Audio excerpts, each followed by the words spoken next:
And the Dead Spake by E.F. Benson and read by Christopher Holton. There is not in all London a quieter spot or one, apparently, more withdrawn from the heat and bustle of life than Newsome Terrace.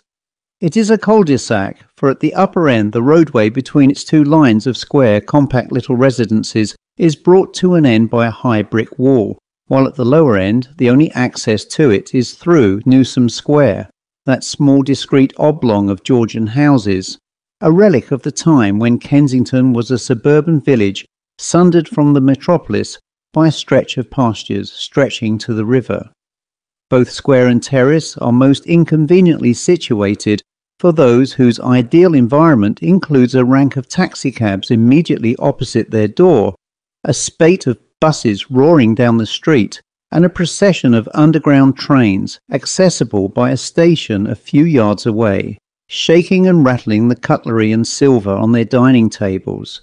In consequence, Newsome Terrace had come 2 years ago to be inhabited by leisurely and retired folk, or by those who wished to pursue their work in quiet and tranquillity.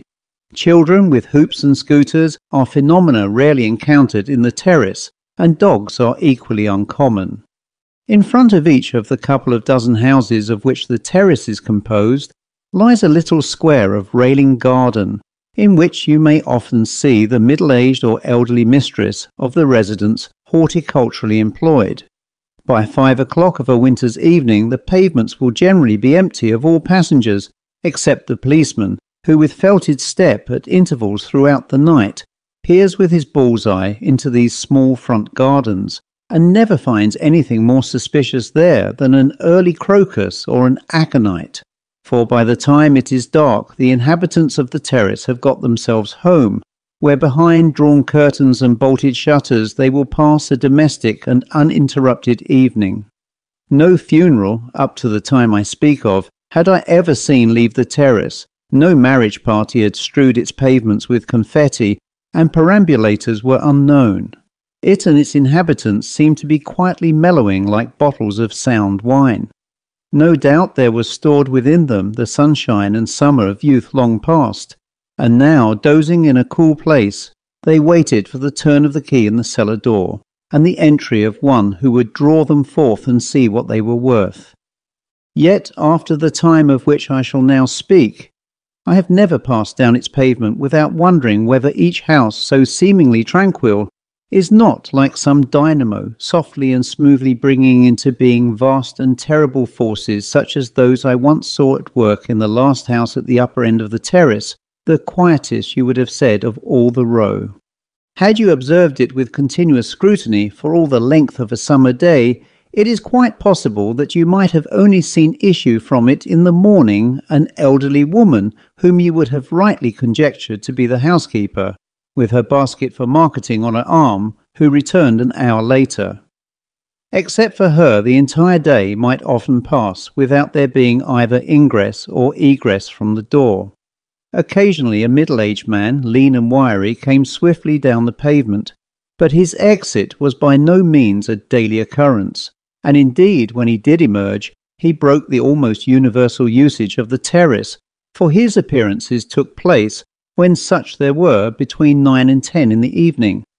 At that hour sometimes he would come round to my house in Newsome Square to see if I was at home and incline for a talk a little later on. For the sake of air and exercise he would then have an hour's tramp through the lit and noisy streets, and return about 10, still pale and unflushed, for one of those talks which grew to have an absorbing fascination for me. More rarely through the telephone I proposed that I should drop in on him. This I did not often do, since I found that if he did not come out himself, it implied that he was busy with some investigation, and though he made me welcome, I could easily see that he burned for my departure, so that he might get busy with his batteries and pieces of tissue hot on the track of discoveries that never yet had presented themselves to the mind of man as coming within the horizon of possibility. My last sentence may have led the reader to guess that I am indeed speaking of none other than that recluse and mysterious physicist Sir James Horton, with whose death 100 half-hewn avenues into the dark forest from which life comes must wait completion till another pioneer as bold as he takes up the axe, which hitherto none but himself has been able to wield. Probably there was never a man to whom humanity owed more, and of whom humanity knew less. He seemed utterly independent of the race to whom, though indeed with no service of love, he devoted himself. For years he lived aloof and apart in his house at the end of the terrace. Men and women were to him like fossils to the geologist, things to be tapped and hammered and dissected and studied with a view not only to the reconstruction of past ages, but to construction in the future. It is known, for instance, that he made an artificial being formed of the tissue, still living, of animals lately killed, with the brain of an ape and the heart of a bullock, and a sheep's thyroid, and so forth. Of that I can give no first-hand account. Horton, it is true, told me something about it, and in his will directed that certain memoranda on the subject should on his death be sent to me. But on the bulky envelope there is the direction not to be opened till January 1925. He spoke with some reserve, and so I think with slight horror, at the strange things which had happened on the completion of this creature. It evidently made him uncomfortable to talk about it, and for that reason I fancy he put what was then a rather remote date to the day when his record should reach my eye. Finally, in these preliminaries for the last 5 years before the war, he had scarcely entered, for the sake of companionship, any house other than his own and mine. Ours was a friendship dating from school days, which he had never suffered to drop entirely, but I doubt if in those years he spoke, except on matters of business, to 6 other people. He had already retired from surgical practice, in which his skill was unapproached, and most completely now did he avoid the slightest intercourse with his colleagues, whom he regarded as ignorant pedants without courage or the rudiments of knowledge. Now and then he would write an epoch-making little monograph, which he flung to them like a bone to a starving dog. But for the most part, utterly absorbed in his own investigations, he left them to grope along unaided. He frankly told me that he enjoyed talking to me about such subjects, since I was utterly unacquainted with them. It clarified his mind to be obliged to put his theories and guesses and confirmations with such simplicity that anyone could understand them. I well remember his coming in to see me on the evening of the 4th of August 1914. "So the war has broken out," he said, "and the streets are impassable with excited crowds. Odd, isn't it? Just as if each of us already was not a far more murderous battlefield than any which can be conceived between warring nations." "How's that?" said I. "Let me try to put it plainly, though it isn't that I want to talk about. Your blood is one eternal battlefield. It is full of armies eternally marching and counter-marching. As long as the armies friendly to you are in a superior position, you remain in good health. If a detachment of microbes that, if suffered to establish themselves, would give you a cold in the head, entrench themselves in your mucous membrane, the Commander-in-Chief sends a regiment down and drives them out.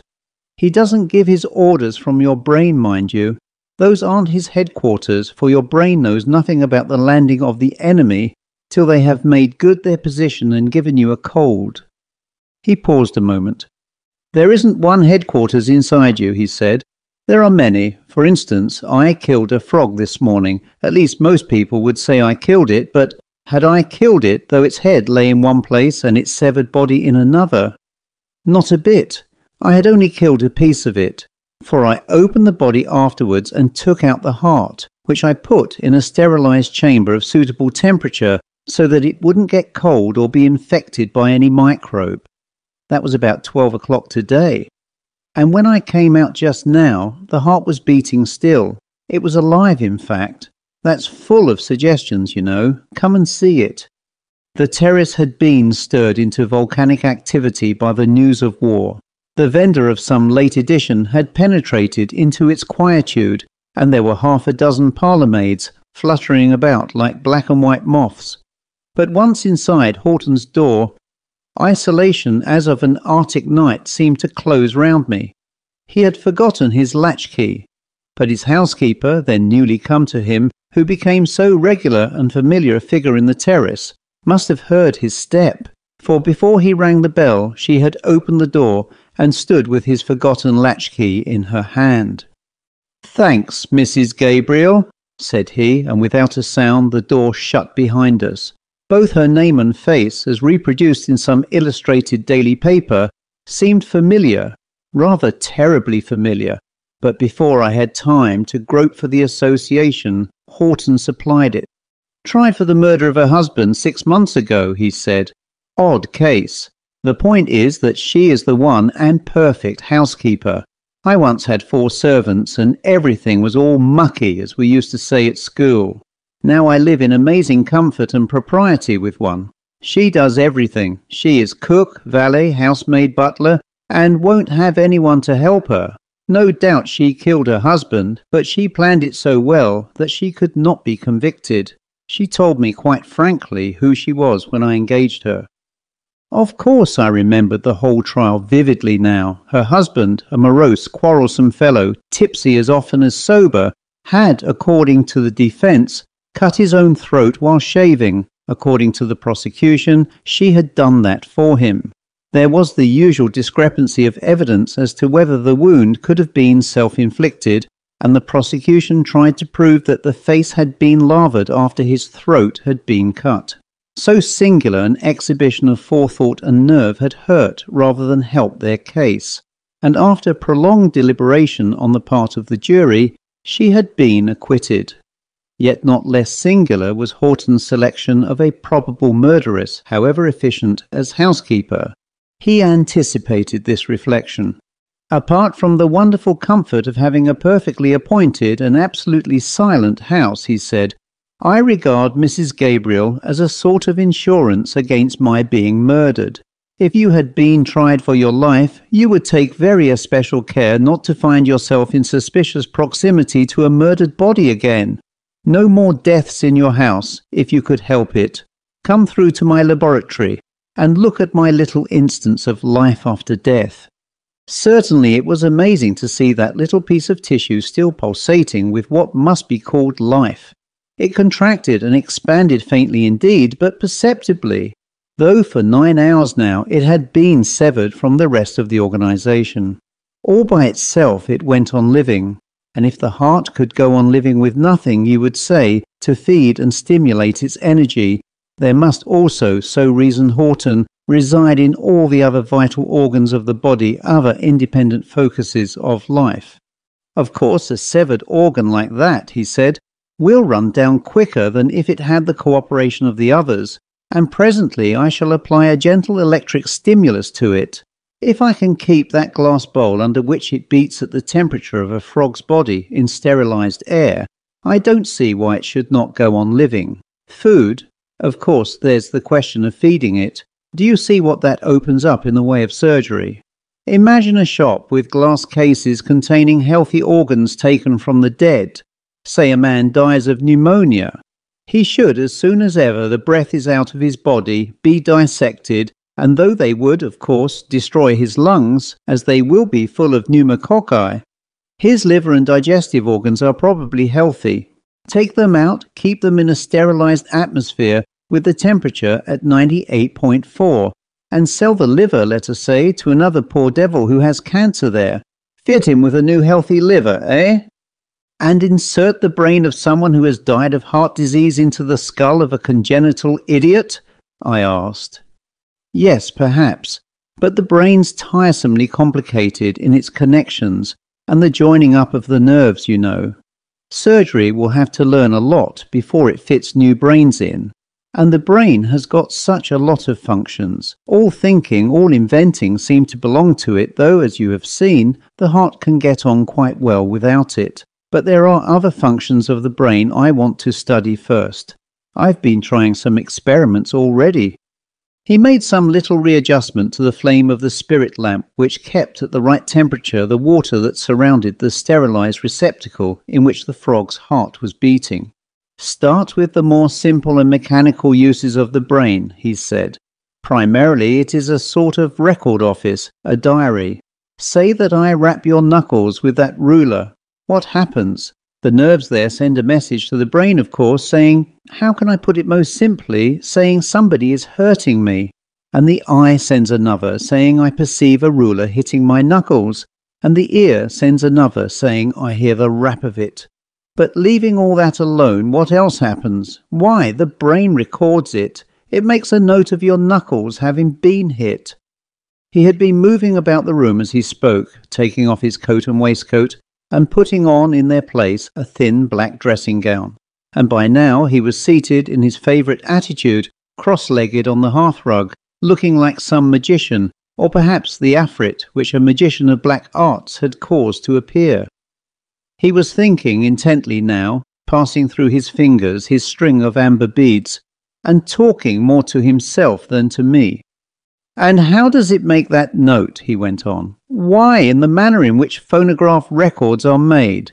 There are millions of minute dots, depressions, pockmarks on your brain, which certainly record what you remember, what you have enjoyed or disliked or done or said. The surface of the brain, anyhow, is large enough to furnish writing paper for the record of all these things, of all your memories. If the impression of an experience has not been acute, the dot is not sharply impressed, and the record fades. In other words, you come to forget it. But if it has been vividly impressed, the record is never obliterated. Mrs. Gabriel, for instance, won't lose the impression of how she lathered her husband's face after she had cut his throat. That's to say, if she did it. Now, do you see what I'm driving at? Of course you do. There is stored within a man's head the complete record of all the memorable things he has done and said. There are all his thoughts there and all his speeches, and most well marked of all, his habitual thoughts and the things he has often said.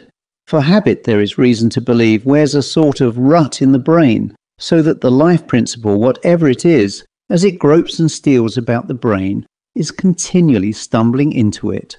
There's your record, your gramophone plate already. What we want, and what I'm trying to arrive at, is a needle which, as it traces its minute way over these dots, will come across words or sentences which the dead have uttered, and will reproduce them. My word, what judgment books, what a resurrection! Here in this withdrawn situation, no remotest echo of the excitement which was seething through the streets penetrated. Through the open window there came in only the tide of the midnight silence. But from somewhere closer at hand, through the wall surely of the laboratory, there came a low, somewhat persistent murmur. Perhaps our needle, unhappily not yet invented, as it passed over the record of a speech in the brain, might induce even facial expression, he said. Enjoyment or horror might even pass over dead features. There might be gestures and movements even, as the words were reproduced in our gramophone of the dead. Some people, when they want to think intensely, walk about. Some, there's an instance of it audible now, talk to themselves aloud. He held up his finger for silence. Yes, that's Mrs. Gabriel, he said. She talks to herself by the hour together. She's always done that, she tells me. I shouldn't wonder if she has plenty to talk about. It was that night when first of all the notion of intense activity going on below the placid house fronts of the terrace occurred to me. None looked more quiet than this, and yet there was seething here a volcanic activity and intensity of living, both in the man who sat cross-legged on the floor and behind that voice just audible through the partition wall. But I thought of that no more, for Horton began speaking of the brain gramophone again. Were it possible to trace those infinitesimal dots and pockmarks in the brain by some needle exquisitely fine, it might follow that by the aid of some such contrivance as translated the pockmarks on a gramophone record into sound, some audible rendering of speech might be recovered from the brain of a dead man. It was necessary, so he pointed out to me, that this strange gramophone record should be new. It must be that of one lately dead, for corruption and decay would soon obliterate these infinitesimal markings. He was not of opinion that unspoken thought could be thus recovered. The utmost he hoped for from his pioneering work was to be able to recapture actual speech, especially when such speech had habitually dwelt on one subject. and thus had worn a rut on that part of the brain known as the speech centre. "Let me get, for instance," he said, "the brain of a railway porter newly dead, who has been accustomed for years to call out the name of a station, and I do not despair of hearing his voice through my gramophone trumpet." Or again, given that Mrs. Gabriel, in all her interminable conversations with herself, talks about one subject, I might, in similar circumstances, recapture what she had been constantly saying. Of course, my instrument must be of a power and delicacy still unknown, one of which the needle can trace the minutest irregularities of surface, and of which the trumpet must be of immense magnifying power, able to translate the smallest whisper into a shout. But just as a microscope will show you the details of an object invisible to the eye, so there are instruments which act in the same way on sound. Here, for instance, is one of remarkable magnifying power. Try it if you like. He took me over to a table on which was standing an electric battery connected with a round steel globe, out of the side of which sprang a gramophone trumpet of curious construction. He adjusted the battery and directed me to click my fingers quite gently opposite an aperture in the globe, and the noise, ordinarily scarcely audible, resounded through the room like a thunderclap. "Something of that sort might permit us to hear the record on a brain," he said. After this night, my visits to Horton became far more common than they had hitherto been. Having once admitted me into the region of his strange explorations, he seemed to welcome me there. Partly, as he had said, it clarified his own thought to put it into simple language. Partly, as he subsequently admitted, he was beginning to penetrate into such lonely fields of knowledge by paths so utterly untrodden that even he, the most aloof and independent of mankind, wanted some human presence near him. Despite his utter indifference to the issues of the war, for in his regard issues far more crucial demanded his energies, he offered himself as surgeon to a London hospital for operations on the brain, and his services naturally were welcomed, for none brought knowledge or skill like his to such work. Occupied all day, he performed miracles of healing, with bold and dexterous excisions which none but he would have dared to attempt. He would operate often successfully for lesions that seemed certainly fatal, and all the time he was learning. He refused to accept any salary. He only asked in cases where he had removed pieces of brain matter to take these away, in order by further examination and dissection to add to the knowledge and manipulative skill which he devoted to the wounded. He wrapped these morsels in sterilized lint and took them back to the terrace in a box, electrically heated to maintain the normal temperature of a man's blood. His fragment might then, so he reasoned, keep some sort of independent life of its own, even as the severed heart of a frog had continued to beat for hours without connection with the rest of the body. Then, for half the night, he would continue to work on these sundered pieces of tissue scarcely dead, which his operations during the day had given him. Simultaneously, he was busy over the needle that must be of such infinite delicacy.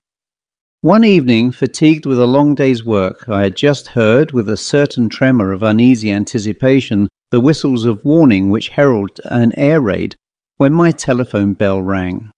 My servants, according to custom, had already betaken themselves to the cellar, and I went to see what the summons was, determined in any case not to go out into the streets. I recognized Horton's voice. "I want you at once," he said. "But the warning whistles have gone," said I, "and I don't like showers of shrapnel." "Oh, never mind that," said he. "You must come. I'm so excited that I distrust the evidence of my own ears. I want a witness. Just come." He did not pause for my reply, for I heard the click of his receiver going back into its place. Clearly he assumed that I was coming, and that I suppose had the effect of suggestion on my mind. I told myself that I would not go, but in a couple of minutes his certainty that I was coming, coupled with the prospect of being interested in something else than air raids, made me fidget in my chair and eventually go to the street door and look out. The moon was brilliantly bright, the square quite empty, and far away the coughings of very distant guns. Next moment, almost against my will, I was running down the deserted pavements of Newsome Terrace. My ring at his bell was answered by Horton before Mrs. Gabriel could come to the door, and he positively dragged me in. "I shan't tell you a word of what I am doing," he said. "I want you to tell me what you hear. Come into the laboratory." The remote guns were silent again as I sat myself, as directed, in a chair close to the gramophone trumpet. But suddenly through the wall I heard the familiar mutter of Mrs. Gabriel's voice. Horton, already busy with his battery, sprang to his feet.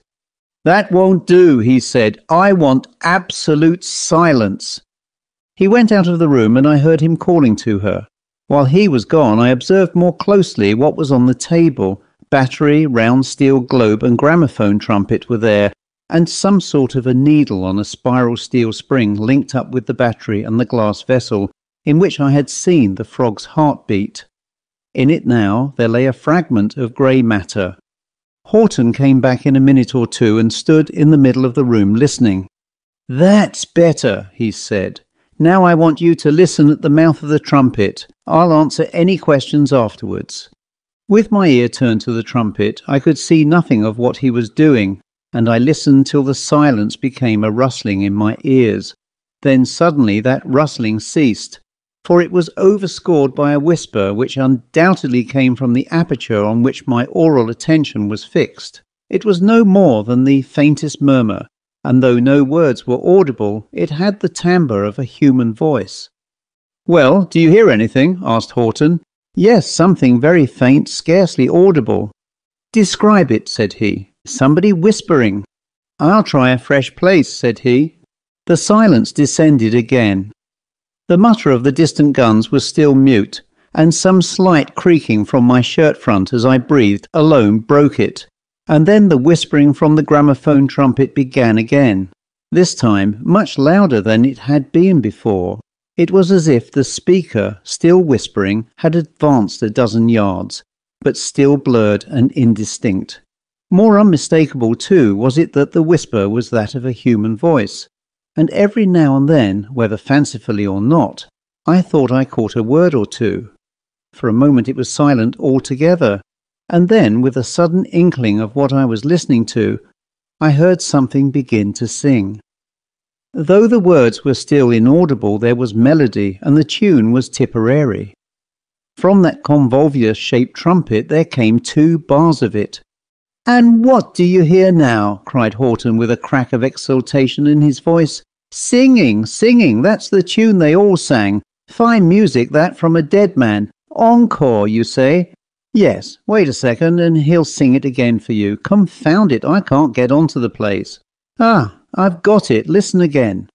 Surely that was the strangest manner of song ever yet heard on the earth, this melody from the brain of the dead.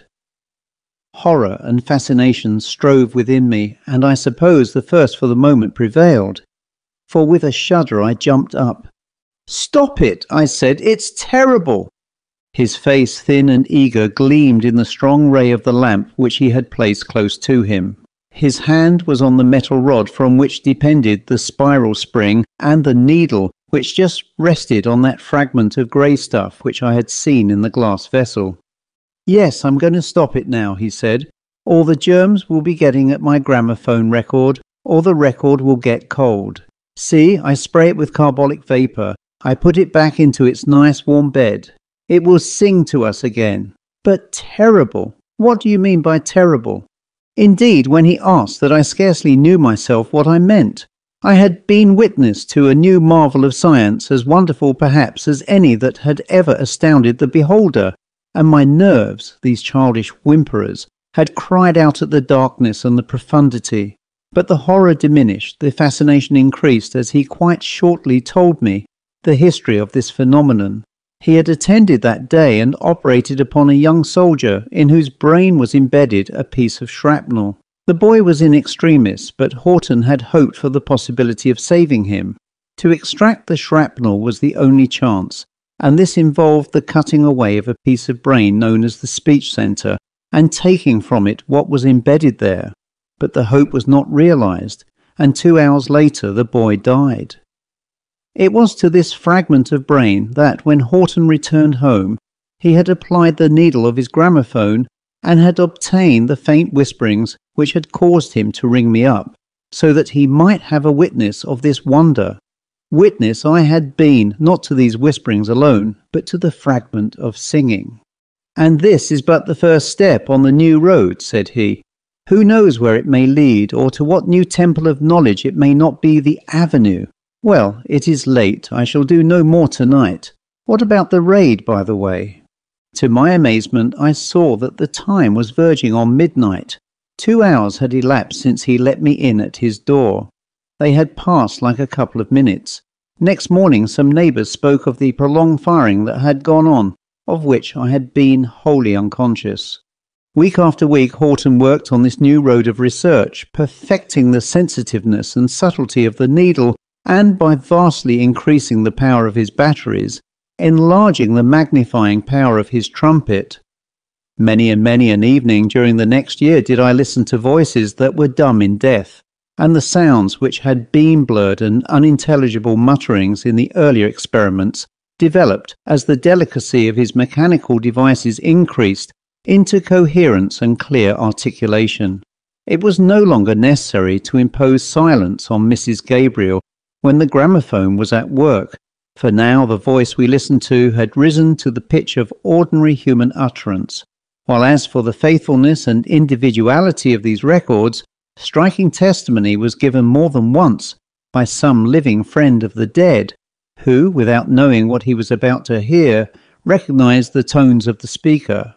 More than once also Mrs. Gabriel, bringing in siphons and whisky, provided us with 3 glasses, for she had heard, so she told us, 3 different voices in talk. But for the present no fresh phenomenon occurred. Horton was but perfecting the mechanism of his previous discovery, and rather grudging the time, was scribbling at a monograph, which presently he would toss to his colleagues, concerning the results he had already obtained. And then, even while Horton was on the threshold of new wonders which he had already foreseen and spoken of as theoretically possible, there came an evening of marvel and of swift catastrophe. I had dined with him that day, Mrs. Gabriel deftly serving the meal that she had so daintily prepared, and towards the end, as she was clearing the table for our dessert, she stumbled, I supposed, on a loose edge of carpet, quickly recovering herself. But instantly Horton checked some half-finished sentence and turned to her. "You're all right, Mrs. Gabriel?" he asked quickly. "Yes, sir, thank you," said she, and went on with her serving. "As I was saying," began Horton again, but his attention clearly wandered, and without concluding his narrative, he relapsed into silence, till Mrs. Gabriel had given us our coffee and left the room. "I'm sadly afraid my domestic felicity may be disturbed," he said. "Mrs. Gabriel had an epileptic fit yesterday, and she confessed when she recovered that she had been subject to them when a child, and since then had occasionally experienced them." "Dangerous, then?" I asked. "In themselves, not in the least," said he. "If she was sitting in her chair or lying in bed when one occurred, there would be nothing to trouble about. But if one occurred while she was cooking my dinner, or beginning to come downstairs, she might fall into the fire or tumble down the whole flight. We'll hope no such deplorable calamity will happen. Now, if you've finished your coffee, let us go into the laboratory. Not that I've got anything very interesting in the way of new records, but I've introduced a second battery with a very strong induction coil into my apparatus. I find that if I link it up with my record, given that the record is a fresh one, it stimulates certain nerve centres. It's odd, isn't it, that the same forces which so encourage the dead to live would certainly encourage the living to die if a man received the full current. One has to be careful in handling it.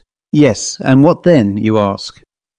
The night was very hot, and he threw the windows wide before he settled himself cross-legged on the floor. "I'll answer your question for you," he said, "though I believe we've talked of it before. Supposing I had not a fragment of brain tissue only, but a whole head, let us say, or best of all, a complete corpse, I think I could expect to produce more than mere speech through the gramophone. The dead lips themselves perhaps might utter, "God, what's that?" From close outside, at the bottom of the stairs leading from the dining room, which we had just quitted, to the laboratory where we now sat, there came a crash of glass, followed by the fall, as of something heavy, which bumped from step to step, and was finally flung on the threshold against the door, with the sound as of knuckles rapping at it and demanding admittance. Horton sprang up and threw the door open, and there lay, half inside the room and half on the landing outside, the body of Mrs. Gabriel. Round her were splinters of broken bottles and glasses, and from a cut in her forehead, as she lay ghastly with face upturned, the blood trickled into her thick grey hair. Horton was on his knees beside her, dabbing his handkerchief on her forehead. "Ah, that's not serious," he said. "There's neither vein nor artery cut. I'll just bind that up first." He tore his handkerchief into strips, which he tied together, and made a dexterous bandage covering the lower part of her forehead, but leaving her eyes unobscured. They stared with a fixed, meaningless steadiness, and he scrutinized them closely. "But there's worse yet," he said. "There's been some severe blow on the head. Help me to carry her into the laboratory. Get round to her feet and lift underneath the knees when I'm ready. There, now put your arm right under her and carry her." Her head swung limply back as he lifted her shoulders, and he propped it up against his knee, where it mutely nodded and bowed, as his leg moved, as if in silent assent to what we were doing, and the mouth, at the extremity of which there had gathered a little lather, lolled open. He still supported her shoulders as I fetched a cushion on which to place her head, and presently she was lying close to the low table on which stood the gramophone of the dead.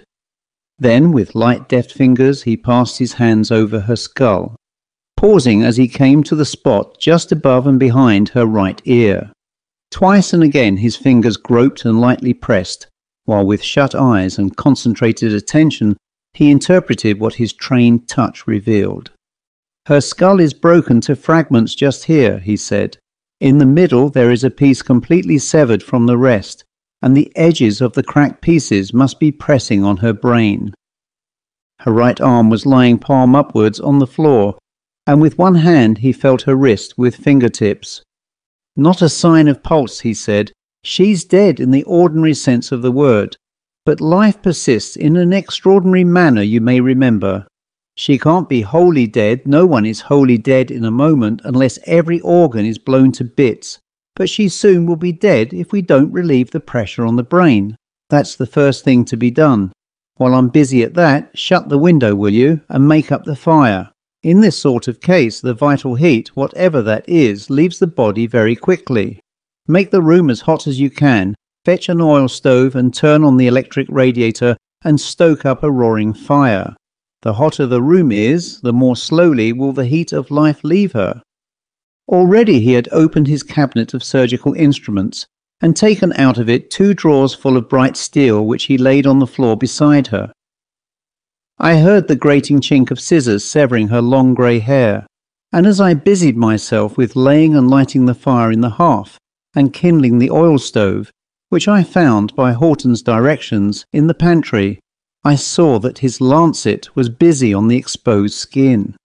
He had placed some vaporizing spray, heated by a spirit lamp, close to her head, and as he worked its fizzing nozzle filled the air with some clean and aromatic odour.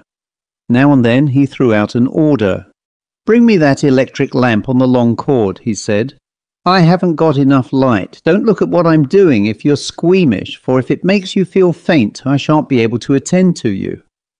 I suppose that violent interest in what he was doing overcame any qualm that I might have had, for I looked quite unflinching over his shoulder as I moved the lamp about till it was in such a place that it threw its beam directly into a dark hole at the edge of which depended a flap of skin. Into this he put his forceps, and as he withdrew them they grasped a piece of blood-stained bone. "That's better," he said, "and the room's warming up well. But there's no sign of pulse yet. Go on stoking, will you, till the thermometer on the wall there registers 100 degrees. When next on my journey from the coal cellar, I looked. 2 more pieces of bone lay beside the one I had seen extracted, and presently, referring to the thermometer, I saw that between the oil stove and the roaring fire and the electric radiator, I had raised the room to the temperature he wanted.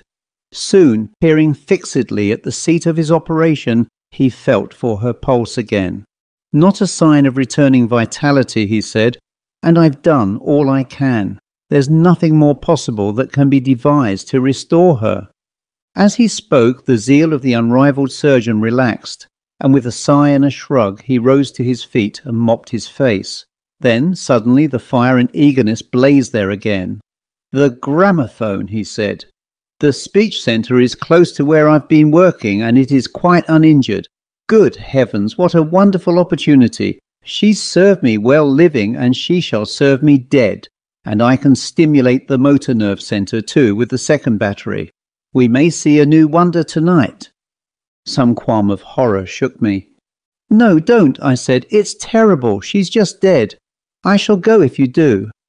"But I've got exactly all the conditions I have long been wanting," said he, "and I simply can't spare you. You must be witness. I must have a witness. Why, man, there's not a surgeon or a physiologist in the kingdom who would not give an eye or an ear to be in your place now. She's dead. I pledge you my honour on that, and it's grand to be dead if you can help the living." Once again, in a far fiercer struggle, horror and the intensest curiosity strove together in me. "Be quick then," said I. "Ha! That's right," exclaimed Horton. "Help me to lift her onto the table by the gramophone. The cushion too. I can get at the place more easily with her head a little raised." He turned on the battery, and with the movable light close beside him, brilliantly illuminating what he sought, he inserted the needle of the gramophone into the jagged aperture in her skull. For a few minutes, as he groped and explored there was silence, and then, quite suddenly, Mrs. Gabriel's voice, clear and unmistakable and of the normal loudness of human speech, issued from the trumpet. "Yes, I always said that I'd be even with him," came the articulated syllables. "He used to knock me about, he did, when he came home drunk, and often I was black and blue with bruises, but I'll give him a redness for the black and blue." The record grew blurred. Instead of articulate words, there came from it a gobbling noise. By degrees that cleared, and we were listening to some dreadful, suppressed sort of laughter, hideous to hear. On and on it went.